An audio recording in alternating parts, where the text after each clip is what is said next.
อยู่ที่ไหนคะไหนทะเลอยู่ไหนไหนข้างหลังมามีเหรอโอ้โอ้ทะเลจริงๆด้วยวันนี้พาพี่ไอรีนมาเที่ยวทะเลนะคะตอนนี้ไอรีนกำลังทำอะไรอยู่คะโอ้เก็บสตรอเบอรี่แห้งเหรอคะไหนขอดูหน่อยเก็บได้เยอะหรือยังโอ้ไอรีนเก็บลูกอันนี้นะคะเขาบอกว่าเป็นสตรอเบอรี่แห้งเนี่ยต้นมัน ไอรีนชอบเอาไปเล่นนั่งเลยไหมโอเคนั่งได้เลยค่ะโอ้เยอะมากเลยจะเอาไปทำอะไรคะเนี่ยเอาไปทำอาหารโอ้ทำ ว่าไม่ใช่สตรอเบอรี่นะคะเป็นมะเขือเทศเนาะ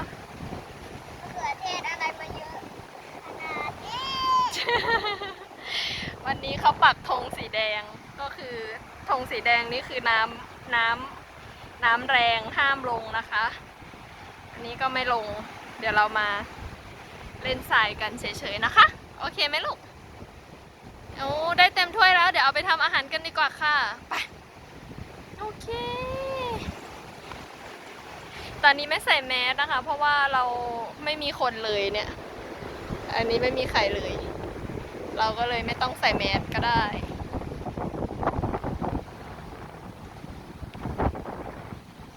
เยอะมากเลยค่ะโอ้อุ๊ยมีสีเขียวด้วยอันนี้โ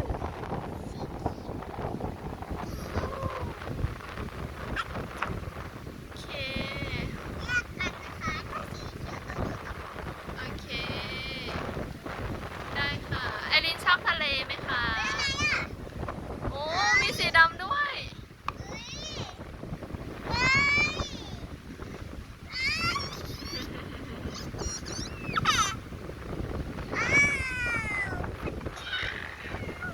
ได้เยอะหรือยังคะโอ้ได้เยอะแล้วเดี๋ยวเราเอาไปทำกับข้าวกันนะคะโอ้นี่ได้เยอะแล้ว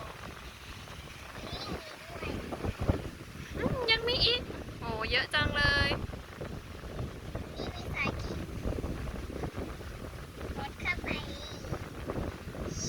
โอ้ดูไอดินใช้มือขุดทรายได้เลยว้าวทรายนุ่มไหมคะนุ่มมากทรายวิทยาศาสตร์ไม่นุ่มเหรอ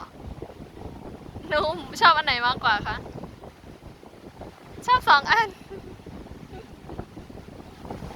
โอเคมาเดี๋ยวไปทำนี่อลินเอาอุปกรณ์เล่นทรายมาด้วยเดี๋ยวจะทำอะไรคะเนี่ย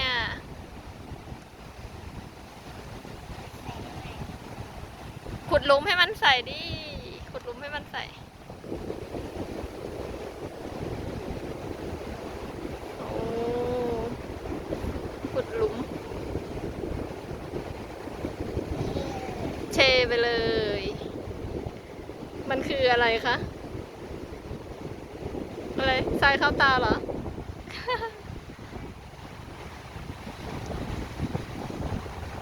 นี่อลินขุดหลุมลงไปใส่ในนี้แล้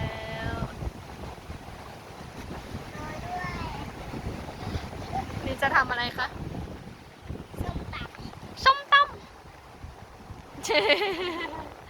เดี๋ยวมาดูเอาหลับตาไว้ก่อนหลับตาไว้ก่อนป้าเอาผ้ามาเช็ดตาให้ลูกดิหมวกอ่ะเอาหมวกมาเช็ดสีฟ้าอ่ะเช็ดออกเมื่อกี้หนูตักไงตักแล้วมันก็เลยปลิวออกได้ยังอ๋อมามีเอาแว่นตามาให้นี่ป้าเอาแว่นตามาใส่เลยพี่ดินใส่แว่นตาแล้วนะคะกันทรายเข้าตาสามารถเล่นทรายได้แล้วโอ้เราจะทำเมนูอะไรคะเนี่ยข้าวอีกแล้วเหรอเช็ดเอาหันหลังใส่ไหมไปเล่นข้างหลังไหม